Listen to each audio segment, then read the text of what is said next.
Can it get better than what was witnessed in Cincinnati?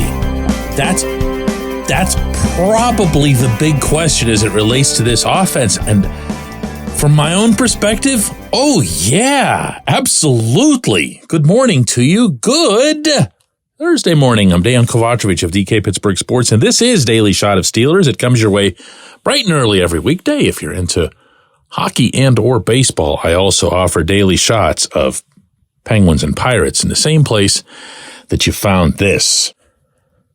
When I was asking players immediately after the game, Sunday in Cincinnati, what went right for the offense, it never took anyone more than a few words before they spat out something having to do with communication.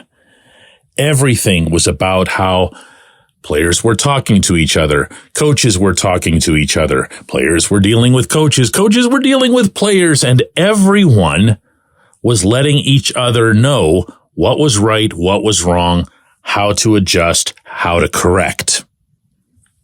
Why didn't that occur before? Well, if you want the answer to that, as opposed to just my piling on to Matt Canada, which is probably going to be going on for a while, guys, I'm not going to lie here. It's not anything personal or whatever. It's just that's how deep a hole he dug. You'll recall an episode of this very program a month ago in which I relayed to you a story about Canada and how he would basically shutter himself at the facility. Now, some might interpret that as just, hey, the guy needs to get his work done, don't bother him.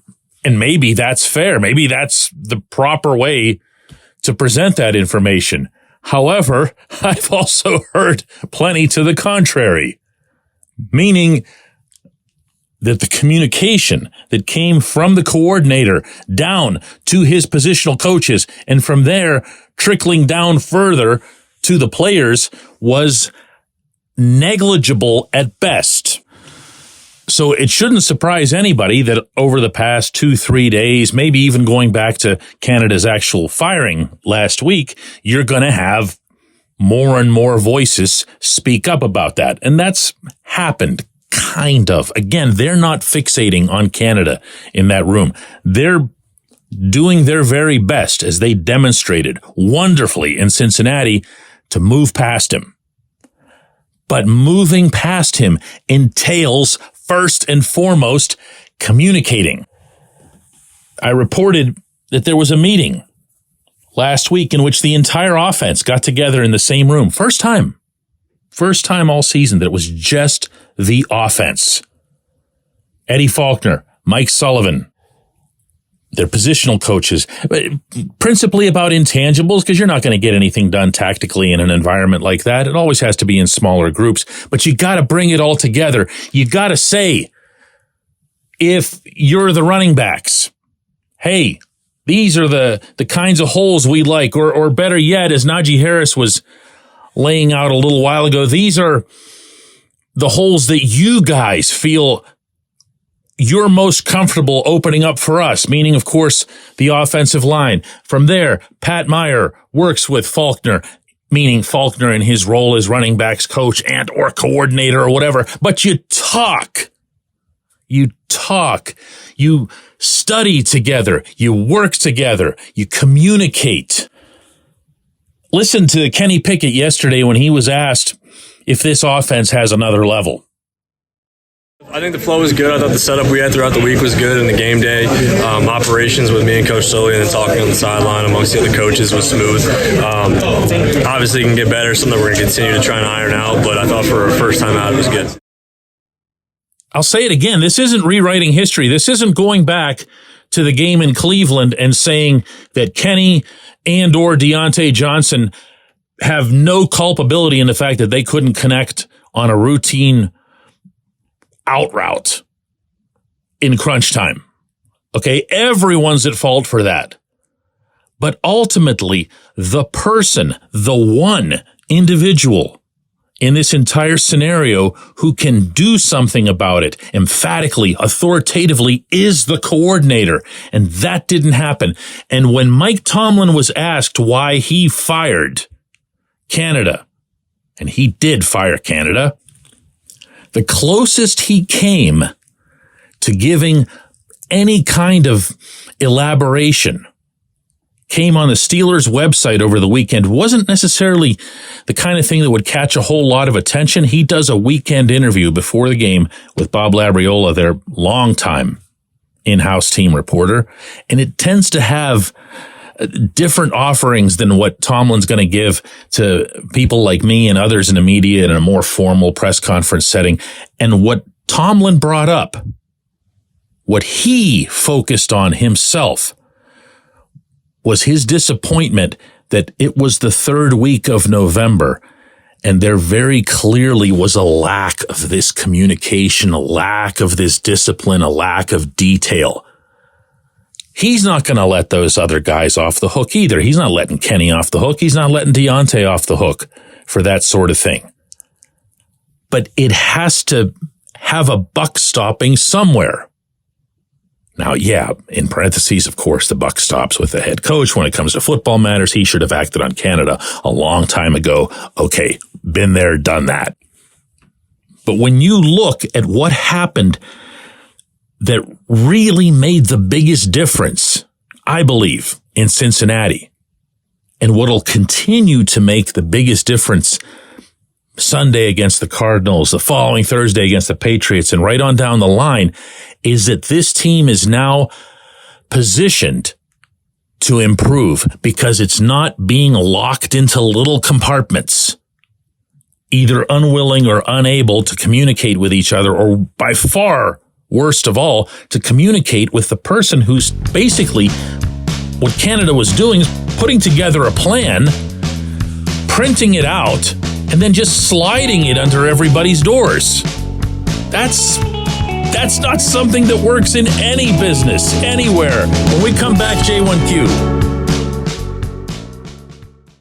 This segment of Daily Shot is brought to you by our good friends at Mike's Beer Bar. They're located on Federal Street, directly across from PNC Park. Mike has more than 500 beers on tap, including from more than 50 local breweries. Stop in and say hello. Tell Mike we sent you. Mike's Beer Bar.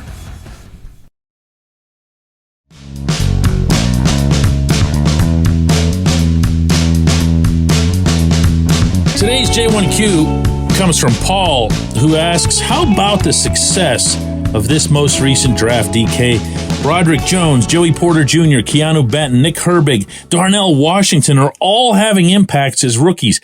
It's not the 1974 draft. It was the best in NFL history, but it's pretty good so far. Yeah, I wouldn't be invoking 1974 in any conversation about any draft by any team at any time in history. When you draft 4 Hall of Famers, okay, the conversation ends with you. That's it.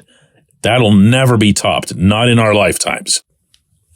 But to answer your question, my own feeling about this current draft class, the first thing I think about is how I want to be careful. I don't want to take it too far because I had a similar thought a few years ago when the Steelers immediately started Artie Burns, Sean Davis, and Javon Hargrave. That was in 2016, of course, and those guys, all 3 of them, were out there regularly and or starting that same season. And everyone was like, wow, what a class. What an awesome thing to be able to get this kind of contribution from your entire class right away. Well, turns out Artie was nothing special. Davis, who I really thought had some kind of potential. I never really felt that way about Burns. Davis flamed out so quickly. Hargrave became everything that he's become. To his credit, made himself a ton of money. Outstanding defensive lineman. But nobody to this day is talking about that class overall. So there's caution to be had. On the other hand, when you bring this up, the other thing that I think about is I don't feel like any of these current rookies have come close to what they can be. You know, go right through all of their names. Do you feel like you've seen the very best of Broderick Jones? Heck no. Joey Porter Jr.? No. Keanu Benton feels like he's just getting his feet warm out there. Darnell Washington, same thing. Nick Herbig doesn't even really get to step onto the field unless it's special teams. Not with the heavy usage that we've seen from TJ Watt and Alex Highsmith over the past 3 weeks. It is a really good group. It's a group with a lot of promise, a group with a lot of potential, but I don't think any of them are anywhere near it yet. So that's exciting, but it's got to be exciting within reason. How do any of them overcome adversity? How do any of them overcome their first significant injuries in the NFL? None of them has really had one. How does, if we're just picking on, the top 2 guys, how does Jones adjust to the first truly bad game that he has at right tackle, or if he ends up getting moved to the left side? He's going to get scorched one of these days. The same goes for Porter. Either he's going to have a bunch of flags thrown on him because there's an opposing receiver, or the opponent in general is going to make a big fuss, and I believe that they already are, to the officials even before kickoff. Watch that kid, keep an eye on 2-4. All he does is grab. And there he was right off the bat the other day in Cincinnati, getting a flag thrown for a DPI. It doesn't matter if he deserved it or not. Doesn't matter if it was a good call or not. What matters is the reputation precedes you. There are challenges that they're going to face. Artie obviously didn't handle any of his particularly well. Davis, he started getting banged up, and then he didn't handle that part of the NFL challenge well. Hargrave rose above, but the idea that was some outstanding class because everyone was contributing right away went poof. Just trying to lay the whole scenario out for you here. I appreciate the question. I appreciate everybody listening to Daily Shot of Steelers. We'll do another one of these tomorrow.